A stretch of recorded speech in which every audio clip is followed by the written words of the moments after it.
रमेश कुमार एक गरीब परिवार में पैदा हुआ था। उसका गांव उत्तर प्रदेश के एक छोटे से इलाके में था। पिता खेतों में मजदूरी करते थे और माँ दूसरों के घरों में काम करके घर चलाती थीं। गरीबी इतनी थी कि रमेश को 8वीं के बाद पढ़ाई छोड़नी पड़ी।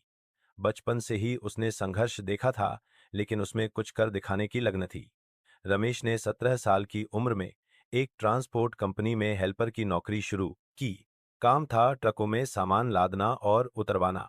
रोज 12-14 घंटे की मेहनत, नींद कम, खाना अधूरा, लेकिन उसके चेहरे पर शिकवा नहीं था। कुछ ही सालों में उसने ट्रक चलाना सीख लिया और एक ड्राइवर बन गया। ड्राइवर की नौकरी करते हुए उसने भारत के कोने कोने की सड़कें देखीं। दिन रात ट्रक चलाना, ट्रैफिक, खराब मौसम, बीमारियां सब झेले, लेकिन हर दिन कुछ नया सीखा।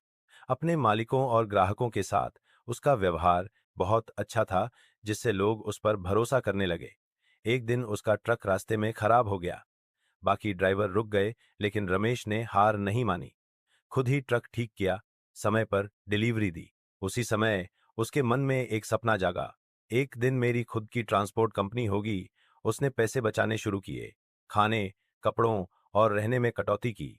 किसी से उधार नहीं लिया, बस धीरे धीरे बचत करता रहा। करीब 6 साल बाद उसने एक पुराना ट्रक खरीदा और खुद चलाने लगा। शुरुआत में काम कम मिला, लेकिन जो भी काम मिला उसे ईमानदारी और समय से पूरा किया। धीरे धीरे ग्राहक बढ़े, एक और ट्रक खरीदा, फिर तीसरा। 10 सालों की मेहनत के बाद रमेश की खुद की कंपनी आर डॉट के लॉजिस्टिक्स बन गई, जिसमें आज 25 ट्रक हैं और 40 से ज्यादा कर्मचारी काम करते हैं। उसकी कंपनी दिल्ली, मुंबई, पटना और लुधियाना तक माल ढोती है। आज रमेश न केवल एक सफल व्यवसायी हैं, बल्कि अपने गांव के स्कूल और अस्पताल में हर साल दान भी करते हैं। वह कहते हैं, मोरल ऑफ द स्टोरी, मैंने बस ईमानदारी से मेहनत की, बाकी रास्ता खुद बनता गया। अगर ठान लो तो हालात कभी मंजिल से नहीं रोकते।